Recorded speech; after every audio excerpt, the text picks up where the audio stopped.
Good day. Hi there, I'm Joe Tyler. Are you stressed out, wigged out, freaked out, feeling anxious, angry, or depressed? Want to know how people with real mental health problems learn to cope? Keep it right here and get the latest word from experts in the field like me, Joseph Tyler, a peer counselor, peer specialist at the State Hospital, a speaker for the cause for mental health, as well as a state of Nevada NAMI president.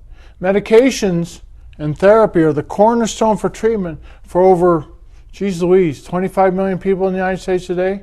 Here on Erasing the Stigma, we take you, the viewer, into the brains, the old noggin's biochemistry that is mental illness, and back to reality safely. Here on Erasing the Stigma, we find hope for people whose lives have become unmanageable. So stay with us for the next half an hour segment as we erase the stigma for people with brain disorders.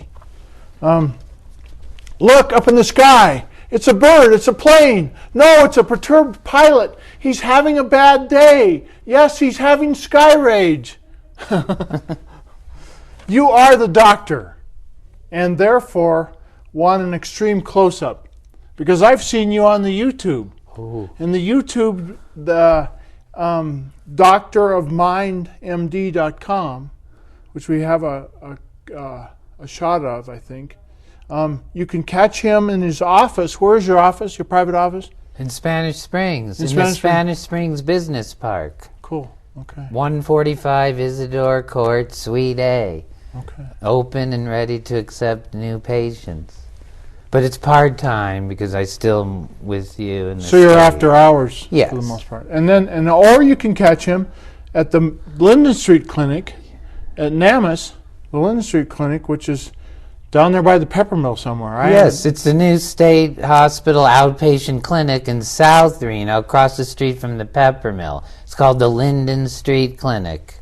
It's excellent. Okay, and then today I get the opportunity, the grand opportunity, to interview Dr. Mark Viner, MD, on this segment of Erasing the Stigma. You already have done a lot, I think, Mark, because you had thousands and thousands of hits on your YouTube. You've done a lot to ease stigma of mental illness in a worldwide way. I don't know where some of those comments come in from, but they must come in from all over. Now let's dig in, roll up our sleeves, and do it locally, okay? Sure. Now, what's the latest treatment out for schizophrenia, and how does it compare with the gold standard clozapine or Clozaril? Oh, well, thank you for having me back, and that's a great question to start because there's all kinds of new breakthroughs for treatment of schizophrenia.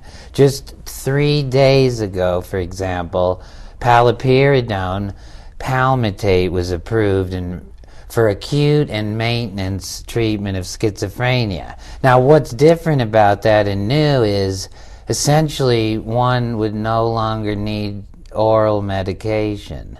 It is a long-acting injectable.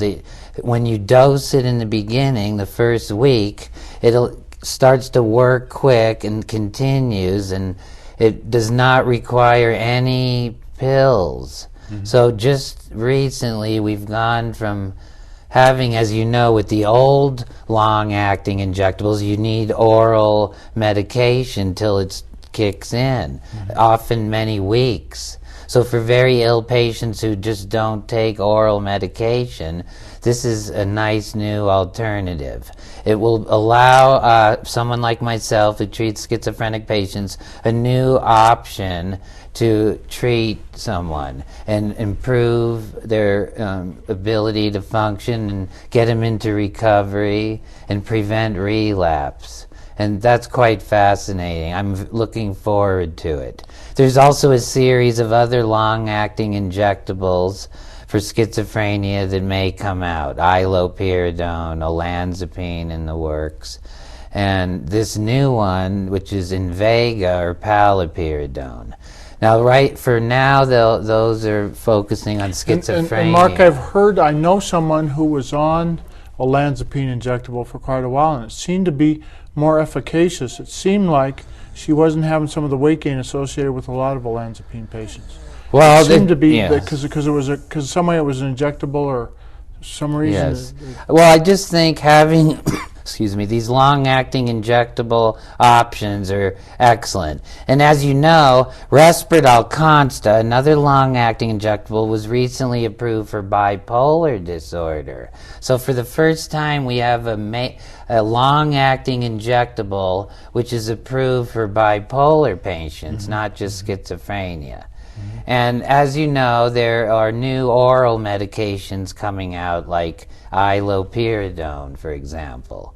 So overall, I'm pleased to see the newer ones coming out. And the emphasis is more on the delivery system rather than, say, other things that monitor. And you were at the forefront too. I remember you're at the forefront of prescribing different types of newer atypicals and stuff. But you were at the forefront of newer diagnostic procedures. How are we making progress in that arena as well? Yes, as you know, Medicare now approves a PET scan for screening for Alzheimer's. I didn't know that. Thanks to Dr. Gary Small at UCLA, one of my colleagues. He showed that the pathology in the imaging appears before the clinical symptoms. So it would make sense when screening Alzheimer patients to include a neuroimaging study like that as part of the workup.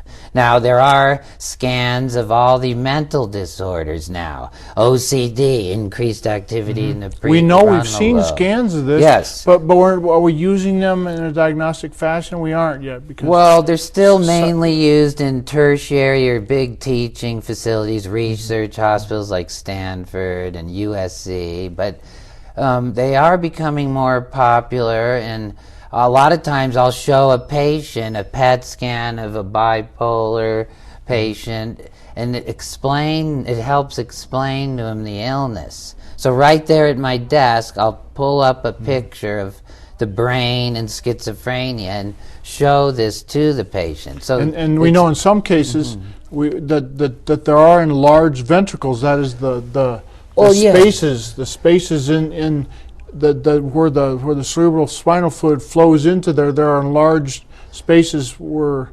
In some cases, but not in all cases. And that's yes, the neuropathology of schizophrenia is becoming more known now. It is not a neurodegenerative disorder like Alzheimer's. What we see in schizophrenia in the brain under the microscope is loss of white matter integrity and neuropil loss, which is gray matter loss. However, technically, it is not neurodegeneration, which is glial fibrosis. So schizophrenia is still potentially modifiable, and we should develop medicines to modify I know myself. the disease. I'm as productive as I've ever been, it's pretty common. I tell patients I was very sick for many, many years, and that was on the old medications, and now the new stuff. Even my cognition, my concentration, I'm not as ADHD, I'm kind of locked on still, but I'm glad you mentioned that, because not only do the medicines help the voices, paranoia, and hallucinations, like drugs such as paliperidone, risperidone, ziprasidone, but still, I want better treatment for my patients, not just relief of voices. I want them to be out there working, having relationships, a good quality of life. And what we're finding now is there perhaps might be some cognitive symptoms that remain that don't allow patients to completely recover. So we're taking molecules for, believe it or not, Alzheimer's, ADD type of disorders where there's poor attention and concentration. So you see medicines like Aricept, where it enhances your memory, attention, and concentration. So you attach one of those molecules to the paliperidone molecule, and that is going to be the future treatment of schizophrenia. Not only getting rid of the voices, paranoia, and hallucinations, but using cognitive enhancers or pro-cognitive add-on molecules attached to the paliperidone to improve the remaining symptoms. The cognition, yes, so that we're going to make us superhuman here in a little bit.